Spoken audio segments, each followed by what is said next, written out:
Assalamualaikum warahmatullahi wabarakatuh. Hai Sobat Cerdas Hukum, selamat datang di Ngopi, Ngobrolin Inspirasi dan Aspirasi di podcast Kantor Wilayah Kementerian Hukum Nusa Tenggara Barat. Ya, jadi di sini Sobat Cerdas Hukum, kita akan ngobrol asik, berbagi informasi menarik. Ya, saya Bayi Sri. Di hari ini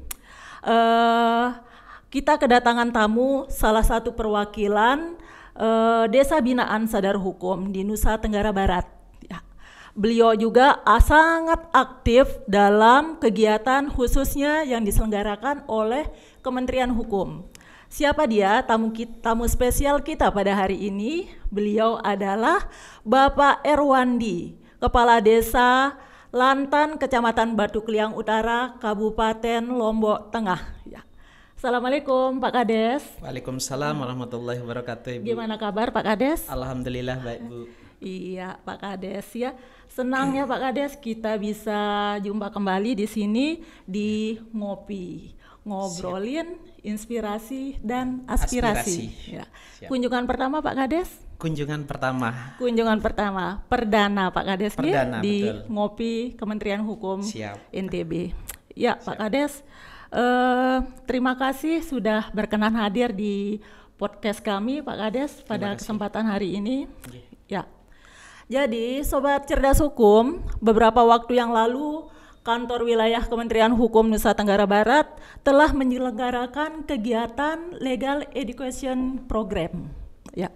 Jadi Legal Education Program ini adalah diperuntukkan bagi Kades di Nusa Tenggara Barat. Ya, salah satu program yang menarik pada kegiatan Legal Education Program ini adalah Paralegal Academy. Ya, yaitu agenda tahunan dari Kementerian Hukum yang berkolaborasi dengan Mahkamah Agung, Kementerian Dalam Negeri dan Kementerian Desa PDTT. Jadi kegiatan ini Sobat Cerdas Hukum merupakan kegiatan penguatan dan pemberian apresiasi terhadap Kades atau Lurah yang telah berperan membantu menyelesaikan permasalahan hukum serta mendorong pertumbuhan investasi, pariwisata, lapangan kerja di wilayahnya. Ya. Pak Kades, siap. Ya, Desa Lantan ini sudah masuk dalam usulan Desa Binaan Sadar Hukum di Kementerian Hukum, ya, dan akan mendapat pembinaan berkelanjutan dari Kementerian Hukum. Ya, apa sih yang membuat Pak Kades tertarik untuk mendaftar Paralegal Academy?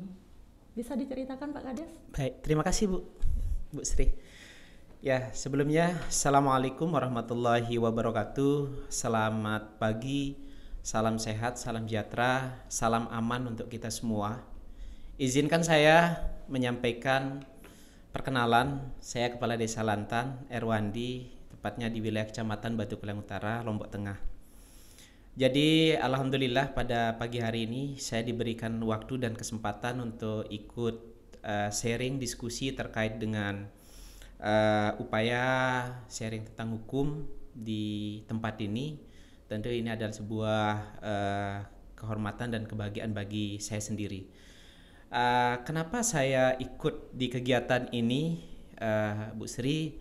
Tentu kami Desa Lantan adalah bagian dari salah satu desa yang tingkat kerawanan terkait dengan polemik dan konflik itu termasuk lumayan tinggi. Nah, sehingga kami beberapa tahun ini sudah masuk tahun ke-7 saya menjabat menjadi kepala desa. Dan di tahun 2024 kemarin kami membentuk satu lembaga, namanya adalah kelompok sadar hukum, ya, kelompok sadar hukum. Selanjutnya itu ada Posbankum, ya, Pos Bantuan Hukum Desa. Dan di mana kami di Desa Lantan dari 7 tahun ini kalau kami cermati, jadi ada beberapa kasus konflik masyarakat yang kami sudah coba tengahi, kami coba mediasi. Yang paling banyak itu adalah konflik terkait dengan tanah. Tanah Pak Kades? Iya, tanah. Ada tanah warisan, kemudian ada tanah sengketa dengan latar belakang yang bervariasi. Termasuk 2 hari yang lalu juga kami selesaikan terkait masalah konflik tanah yang dijadikan sebagai gang desa. Nah, sehingga kami di dalam proses memediasi dan menyelesaikan konflik tersebut, tentu ada beberapa elemen yang harus kami libatkan dan kami harus hadirkan di sana.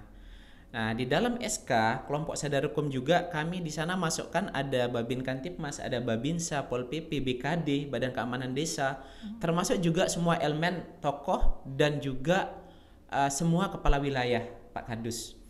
Nah, sehingga setiap penyelesaian konflik kami hadirkan mereka-mereka ini.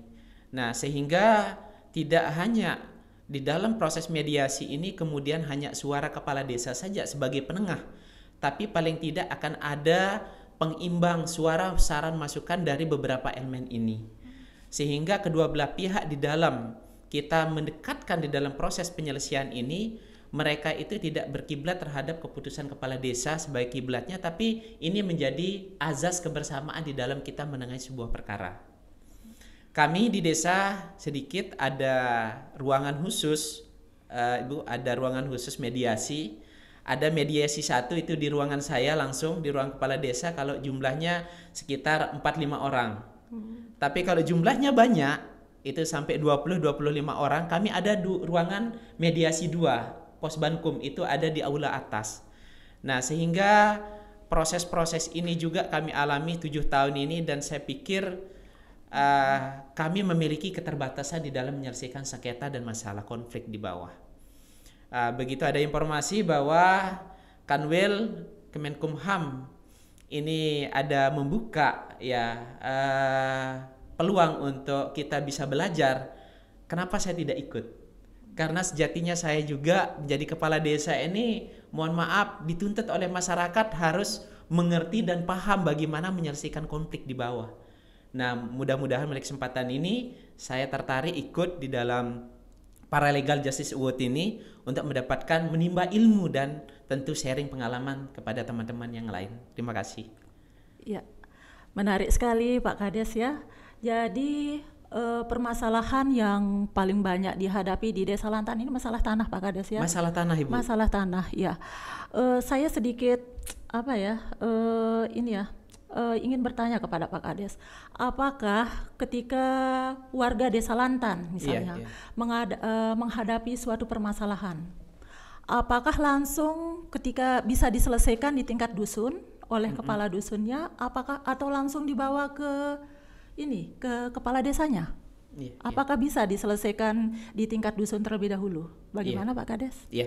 Jadi kami di dalam penanganan kasus menengahi konflik di masyarakat, kami bersama dengan kepala wilayah sudah membangun satu kesepahaman bahwa kami di dalam melaksanakan kerja di desa, kami itu memberikan otonomi terhadap kepala dusun untuk mengatur, menyelesaikan segala persoalan yang ada di bawah. Nah, sehingga sebelum permasalahan itu nyampe ke kantor desa, jadi kami arahkan itu diselesaikan secara azas kekeluargaan dulu di bawah.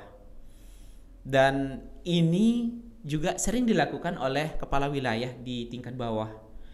Nah, ketika persoalan itu tidak ada titik temunya di tingkat dusun oleh kepala wilayah yang menengahi terkait dengan konflik itu, tak kala itu baru konflik itu, persoalan itu kemudian diangkat di Posbankum.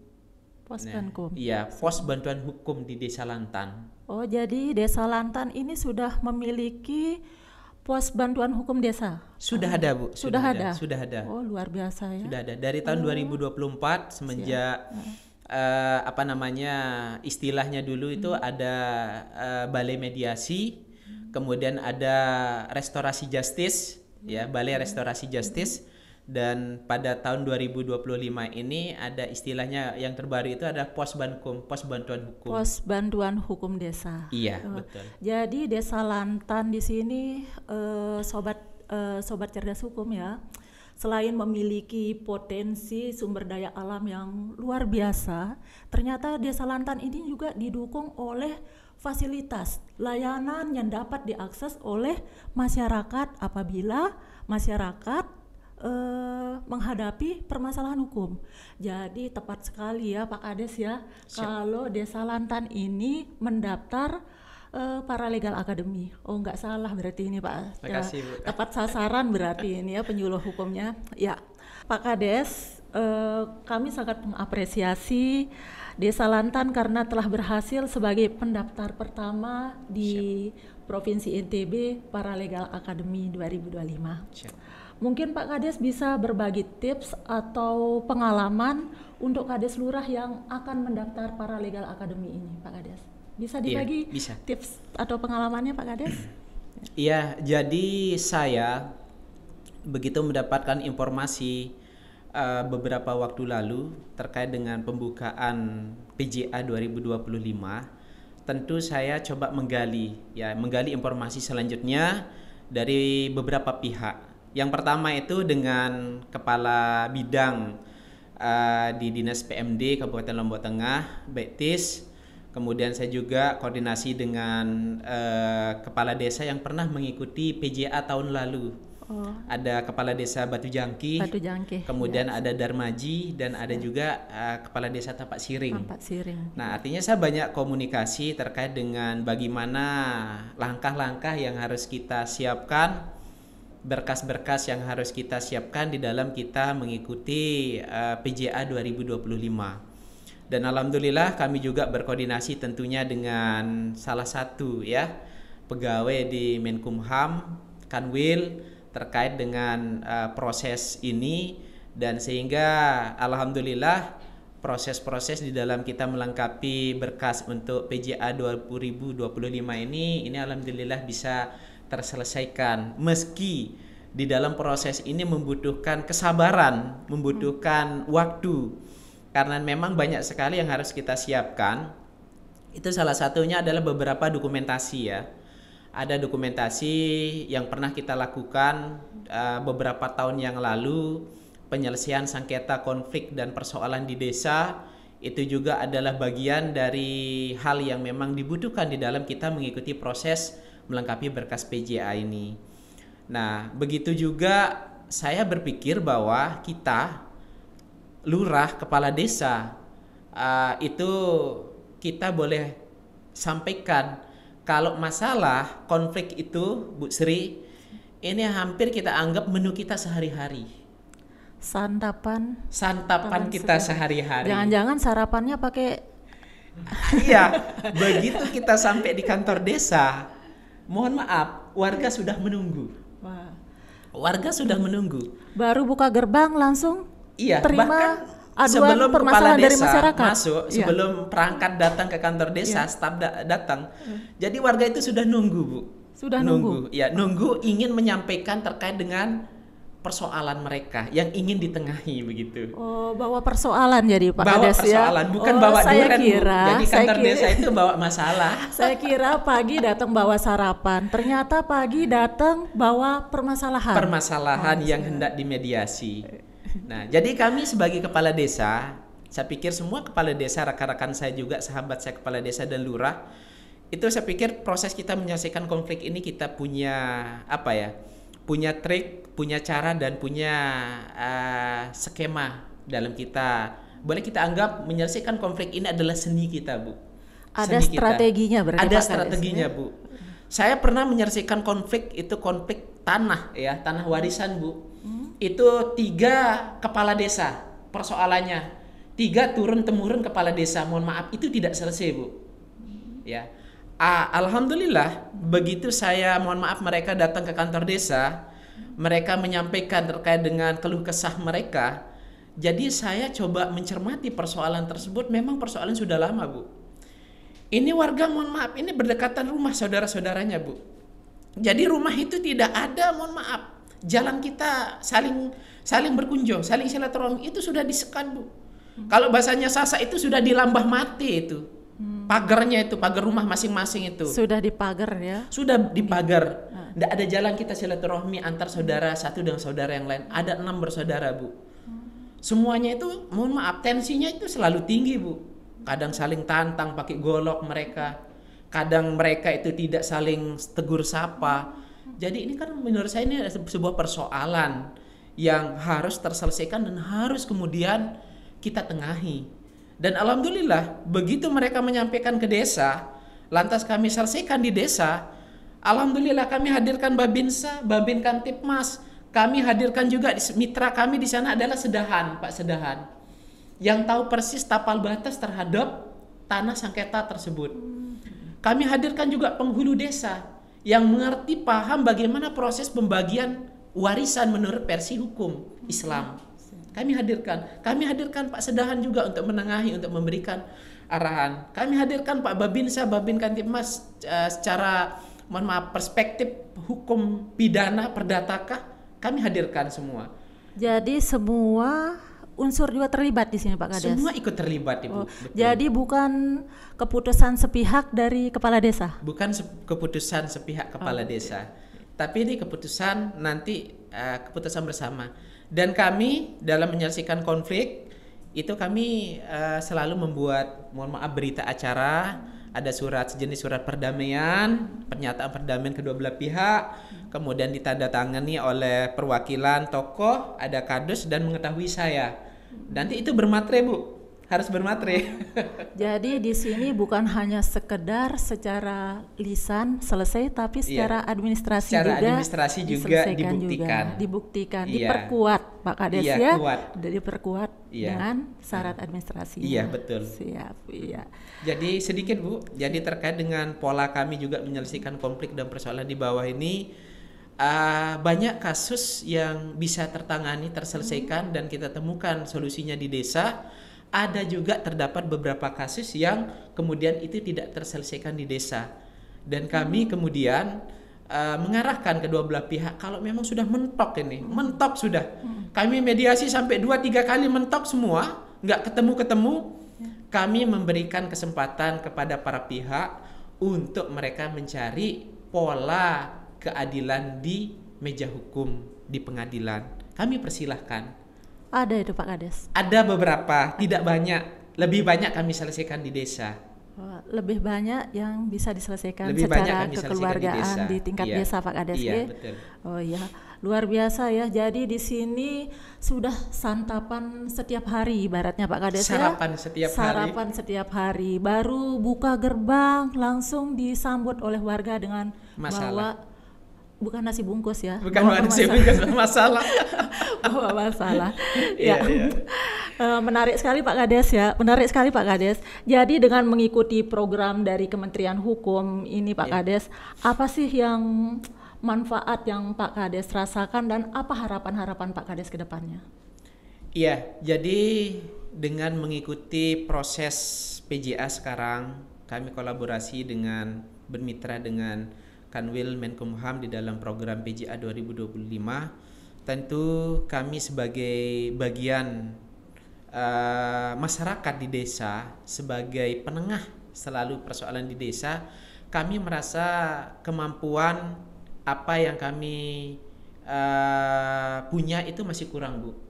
Terutama pengetahuan kami bagaimana tentang pola-pola penyelesaian konflik dan masalah yang lebih strategis, yang efektif dan efisien. Saya pikir kami masih belum punya itu. Dan harapannya dengan proses PJA di tahun 2025 ini kami akan mendapatkan ilmu baru, kami mendapatkan pengalaman dan teman baru, sehingga akan memperluas jejaring kami untuk bisa koordinasi dan komunikasi sharing terkait dengan persoalan apabila ke depan kami hadapi. Nah, apalagi kalau kami dengar di dalam pelatihan yang pernah saya ikuti di Kanwil beberapa minggu yang lalu, bahwa ada mitra Kanwil ya, yang dalam hal ini lembaga bantuan hukum yang bisa kita komunikasi dan kita konsultasi. Ini menarik menurut saya karena sekali lagi kami di desa itu banyak yang terbelit dengan persoalan hukum.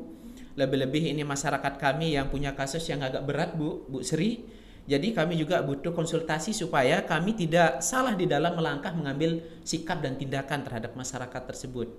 Salah satu contoh, ketika kemudian ini adalah kasus narkoba.